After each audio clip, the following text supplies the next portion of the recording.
जस्तै गरी होइन, अलिकति छानबिन गर्ने हो भने यिनीहरू जेलमा मर्छन्।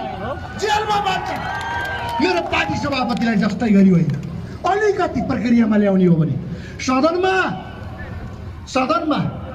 21 जनालाई ठेक्न सकेका छैनन्। हजुर, चितवनको 1 लाख मत ठेक्न सकेका छैनन्, 11.5 लाख मत ठेक्न सकेका छैनन्, किनकि ती सदन सृजनात्मक खबरदारी गरेर हामीले 47 साल यताका ती महाकाण्डहरू लौन छानबिन गरौँ भनेर उठाइछौँ नि त, ठेक्न सकेका छैनन्, ठेक्न सक्दैनन्। 84 मा सङ्गठन सशक्त बन्दैछ। देशैभरि यो अभियानमा जोडिनका लागि युवा पुस्ता आतुर छ। वृद्ध बाआमाको आशीर्वाद छ, निराश नपर्ने केही छैन। हो, सत्ता प्राप्तिका लागि विगतमा धेरै युद्धहरू समेत भएका छन्। आज 84 सम्झेर निदाउनै नसक्नेहरूले जुन किसिमको प्रतिस्रोत साँच्या छन्, मैले अघि नै भनिसकेँ, रवि लामिछानेको मुटुमा रगत होइन तेजाब छ।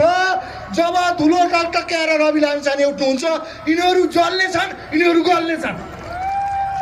आदरणीय बुवाआमा, दाजुभाइ, दिदीबहिनीहरू, धेरै कुराहरू बाँकी छ भन्नुपर्ने। अभियान मार्फत गाउँ आउँदै गर्दा भनौँला, यो अभियानले पार्टीको विचार, नीति लगायतका विषयमा स्पष्ट पार्न मद्दत गर्नेछ। म अन्तिममा